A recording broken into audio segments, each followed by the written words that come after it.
a gente vai falar sobre estilos.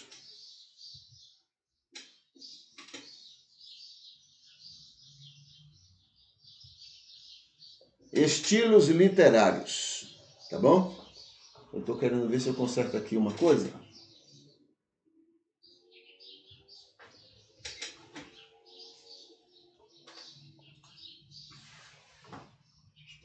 Deixa eu consertar para poder adiantar aqui.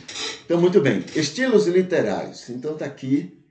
Cadê estilos? Hoje a gente vai conversar sobre o estilo apocalíptico, tá? O estilo apocalíptico. Nesse estilo apocalíptico, tem aqui algumas características que eu queria chamar a atenção da gente. Então, tá aqui, esse estilo apocalíptico, ele está no Apocalipse, ele está em, Apocalipse, partes do livro de Ezequiel, Daniel, Judas, Pedro, as cartas de Pedro, pregações de Jesus. Jesus usa também, né, por exemplo, a pregação profética, capítulo 24 de Mateus, capítulo 25, tudo isso são estilo apocalíptico, tá? Que mais? E compreensões de Paulo, Lucas, Mateus e outros. Então a gente vai ver esse estilo apocalíptico em muitos textos da Bíblia, porque, principalmente na época de Jesus, era muito comum, né? Muito comum entre os judeus. Então toda aquela linguagem apocalíptica foi usada não só pelo próprio Jesus, mas também pelos apóstolos no seu tempo. Então vamos ver aqui o seguinte. Número 1. Os textos com este estilo foram produzidos entre os judeus para responder à crença de que eles eram o povo preferido do único Deus Todo-Poderoso e estavam sob o domínio de um povo de deuses menores e deuses falsos. Então, como é isso? Era uma resposta. Como é que o povo do Deus verdadeiro, do Deus Todo-Poderoso, estava sob o domínio de povos de deuses falsos ou de deuses menores? Então, o texto apocalíptico, né, é uma resposta para isso. É para explicar para as pessoas por que o povo de um Deus verdadeiro estava sob o domínio de um povo, né, de um Deus pequeno ou um Deus falso. Entendeu? É uma resposta a essa situação, que isso era muito ofensivo aos judeus, né? Segundo, os textos também, com este estilo, foram produzidos para atender à prepotência dos judeus, que acreditavam serem superiores aos outros povos e, por isto, tais povos eram indignos no mundo e diante de Jeová. Então veja, como é que o povo do Deus Todo-Poderoso estava submetido a um povo de deuses menores ou deuses falsos? E segundo, como é que esse povo, que é do Deus Todo-Poderoso, estava sob o domínio de um povo desimportante, né? De um povo que não tinha importância nenhuma para Jeová? Então é uma resposta também para essa indagação, né? A prepotência, como atender a essa prepotência judaica, né? Diante dessa situação. Então está aqui algumas das características deste estilo, o estilo apocalíptico, são: os autores usam nomes de pessoas conhecidas e com alguma autoridade. Por isso, os nomes foram os de Enoque, Salomão, Baruque, Moisés e outros. Então eu escrevia, mas eu não tenho expressão nenhuma, não sou conhecido, então eu colocava Enoque. Enoque andou com Deus, então é uma pessoa importante. Então eu vou usar Enoque, né? Eu sou Enoque e eu fui levado e eu fui. Mas todo mundo sabia, não era uma mentira não, tá?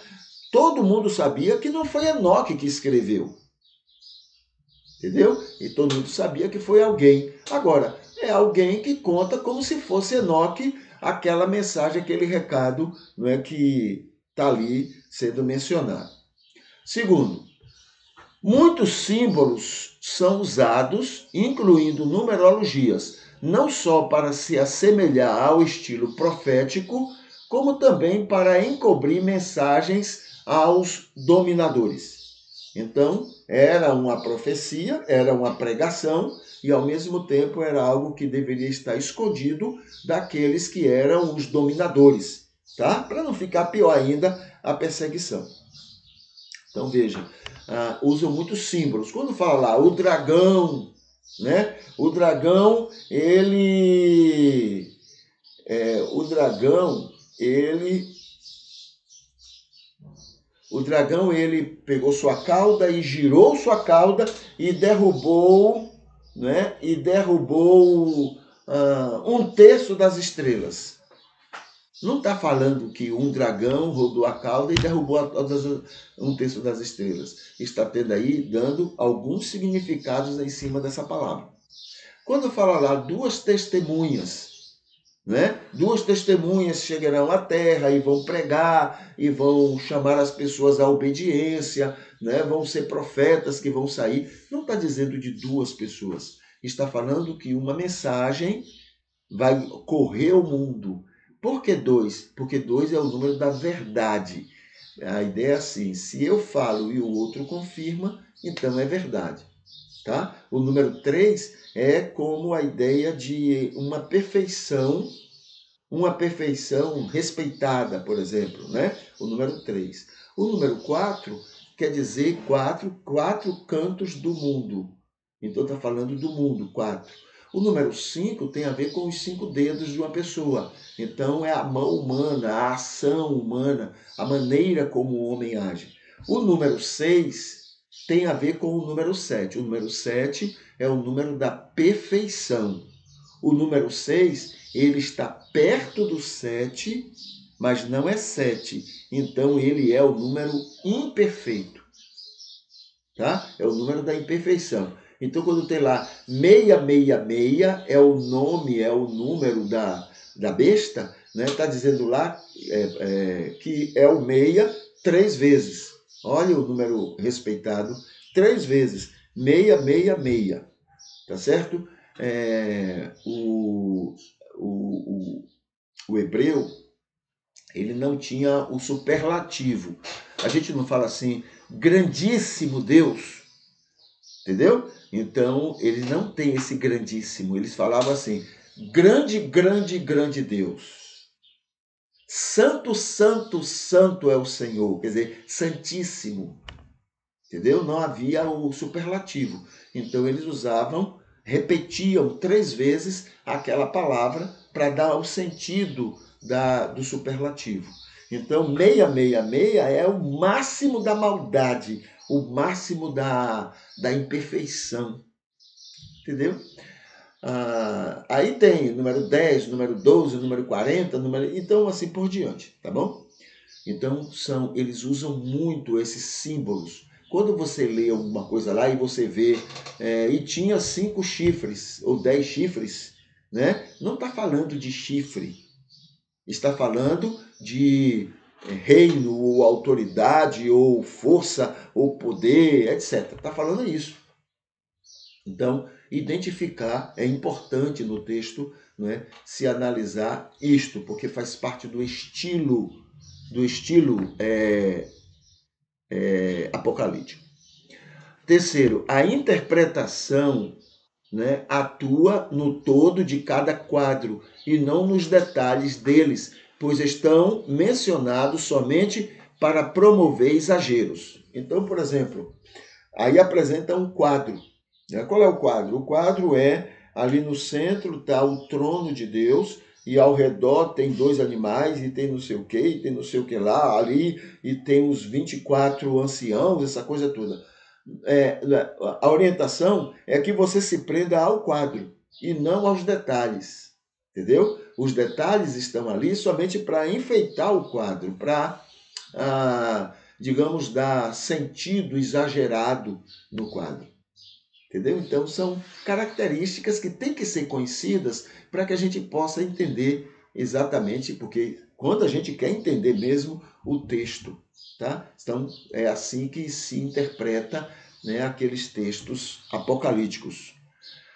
4. A mensagem geral em todos os textos é a de que o mal tem uma aparente demonstração de derrota, que o bem tem uma aparente demonstração de derrota e sofrimento, mas ao final o bem vence. No caso, o bem são os judeus, entendeu? E o mal são os dominadores. Então, veja, né, como tem que ser visto. 5. O cristianismo tomou para si o uso desse estilo, mas saiu algo muito mal feito em vários sentidos. E por isto, o livro do Apocalipse, afirmando ser de João, pode não ter sido escrito por ele, lembra que é uma característica dos livros apocalípticos, né?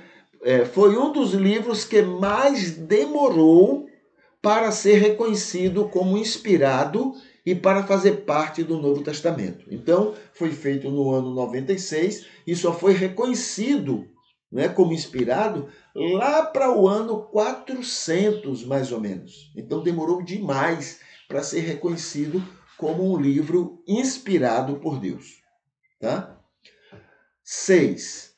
Por serem textos exageradamente metafóricos, figurados, são os menos indicados na Bíblia para fundamentarem doutrinas e ensinos teológicos. É um perigo enorme você usar Apocalipse como fundamento para algum ensino, para alguma doutrina.